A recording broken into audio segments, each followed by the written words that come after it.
The first difficult conversation in a dementia unit is the fact that the person is in fact in a dementia unit. And this can often be softened with, saying the person's in a nursing home, people here have memory problems, but it needs to be explained, it needs to be worked through, it needs to be communicated to the person, because otherwise they'll be completely disorientated. The men often thinking, oh, am I in jail? What have I done? I've done nothing wrong. The women often thinking, that they've got a terminal illness or that they're defective in some way. So once they're orientated to the fact that they're in a dementia unit, the next difficult thing to get through, the next difficult conversation is the aspect of, staying there.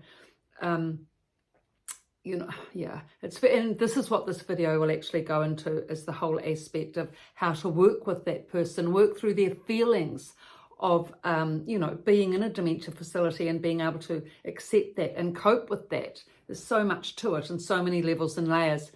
Okay, so just in a bit more detail about going through being in the facility itself. If the person's not orientated to the fact that they're in a dementia facility, then, and the why they're in a dementia facility, it needs to be explained to them that in the dementia facility because of safety issues, hazards at home, and explain to them what those issues were that you've been through with them, whether it's them getting lost, whether it's, safety issues in the home, whether it's you not being able to manage them because of cares. Explain step by step with them, and repeatedly, no doubt you'll need to, step by step, patiently, kindly, why it is that they can't be at home. Now, once you've got that in place, of course, there may be many other layers and levels to work through as well. Also difficult conversations. The fact of, well, why can't I get out of here? Why can't I walk out? Why can't I just walk out on my own? So you'll need to explain then about the direction orientation problem, that they lose their way, they can't find their way, they need to be with someone. But then, confirm with them, assure them that you are there to support, and you will be coming in regularly so that they can go out for walks, that the rest of the family's on board as a team to come in and take them out for walks as well, so that they feel supported in the fact that they're not totally incarcerated and can get out and go for walks, not as they would wish necessarily, but regularly at least. Then, of course, comes the really difficult, conversation, or it's questionable as whether it's a conversation, or the difficult point, of course, is, well, I'm not going to be in here forever, Say if your husband's saying that, well, yeah, that's really difficult, isn't it? Well, I'm not going to be in here forever. It's just temporary, like you said, which you may well have said, in order to be able to get the person in there. Look, and you can't really, it's really not fair.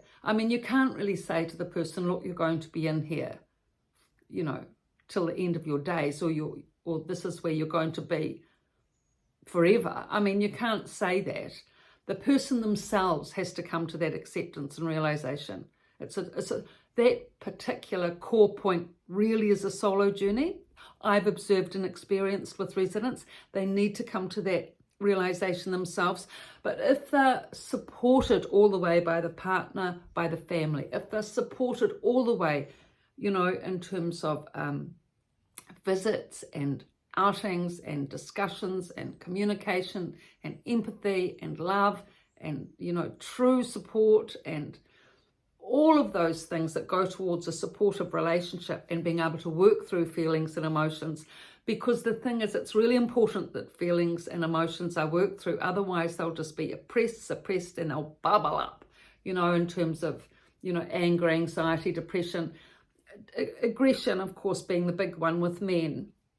Also with women, it can cause so much damage, and you really, really want to avoid that, because if there is aggression, then of course, if they're lashing out and hitting out at people, frail residents, then, medication goes up, and the person's character, personality, walking pattern, independence can just completely go downhill, or they may be, referred on to a higher level D6 dementia facility where there's more restraints. So you just want to avoid all that. So the way through it is that, okay, so you're supporting the person all the way. They know they're in a dementia facility. They're orientated to that. They know where their room is. You've worked that through with them. They've got the direction orientation with all the practice to get to their room, their name on it, the sign on it. They've got a lovely warm room, everything they need there, comfortable bedding, chair, good wardrobe, everything set up. They've got their watch which they like, good prescription glasses they can read. You're bringing them in material to read. Other activities are going on that they're joining in with, etc., etc., etc. You're coming along to activities to get to know the other residents, to be part of the community. You come to meals sometimes to meet the residents at the table, which normalizes the whole thing. If you're in a relationship here, well, this is your husband, you're here with him and supporting. And often actually what does happen, because this does take so much time, you do become part of the community. You become, and often, you know, you start to enjoy being in the community as well, because they are enjoyable places, dementia facilities, once you become integrated and understand and work with it. Okay, so once all this happens, once all this positive process starts happening, it is the individual themselves that will start to realize, okay, this is a slow process, up and down, but finally, you know, it might take 6 months or more. I'm here.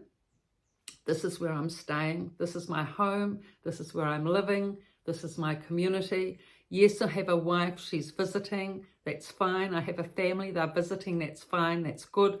But this is primarily my community, because this is where I am living and this is my home. This is my place.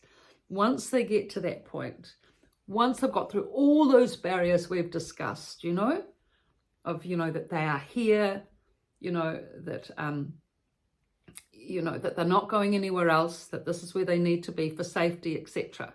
Once they've got through all that, once they've got through all the anger and anxiety and angst and aggro and depression and whatever else they're going through, and they've accepted, they've finally come to the point that they have accepted themselves, that they are here now. This is where they'll be living from now on. And they've made friends in the community, they've found a purpose in the community, especially if they can find a purpose in the community. That is when integration happens at the highest and best level.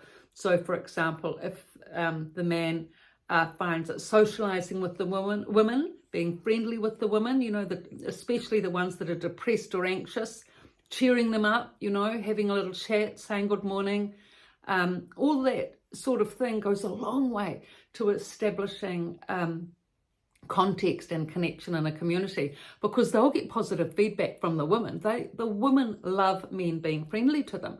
So if the man takes on the role of being friendly and connected and kind to the women, or takes on the role of befriending the sick and unwell people, you know, and helping them and sitting with them, or they take on the role of being a voice for the group and speaking on behalf of the group, what the group would like, you know, and what their rights are and what they think they should have and what's fair and what's not fair in terms of their medication, which they can sometimes stand up to. You know, all these things, then you know that the person has made it. You know, all those difficult conversations, all that support, all that effort, all that energy comes to the positive fruition of the person accepting that in the community, they've got a role, they've got a purpose. And from that point on, it can be a happy integration. And I have seen this on quite a number of occasions. But all that support is needed all the way through for the person to be able to do this. I mean, there's the exceptional person that manages to do this, you know, 1 in 100, that manages to do this without full support. And I have seen that from the Army General. But generally, you know, most good support is required and needed. And so that's the end of the video today. Thank you for your likes and support. Now, these 2 lovely books about the Resident's Voice and the Resident's Rise, both from a dementia unit. All details in the description below with my website, and you can see extracts from the book and radio interviews and things that you may be interested in. So thank you so much.